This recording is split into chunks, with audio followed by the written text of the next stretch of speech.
Hello, this is Eleanor from the Writing Center at Southeastern, and in this brief video, we will cover when and how to use the literary present tense. When discussing events that have already occurred, writers use past tense verbs.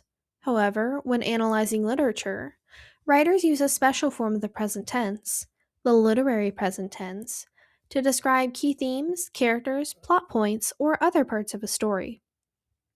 Although these stories may take place in the past, we write about them in the present tense. After briefly breaking down the three different verb tenses, we'll discuss when and how to use the literary present tense in writing. There are three different verb tenses: past, present, and future. A verb expresses action within a sentence, and a verb's tense indicates when the action occurred. Writers use the literary present tense for actions that are actively happening, and they use the past tense for actions that have already occurred. The future tense, which is less common in writing, describes actions that will happen. Most instinctively use the past tense when writing about literature, especially if the book, play, or poem in question has a historical setting. If we were providing the historical context surrounding a book, such as when and where it was published, we would use past tense verbs. However, writers use the literary present tense to describe plot points, characters, or key themes in literature because we experience these events as if they are presently occurring. Therefore, when writing about these works, we discuss these events as if they are presently occurring.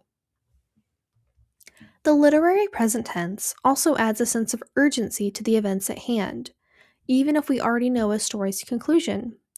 Read through the small paragraph below. Notice how the use of past tense verbs discourages investment in the events taking place.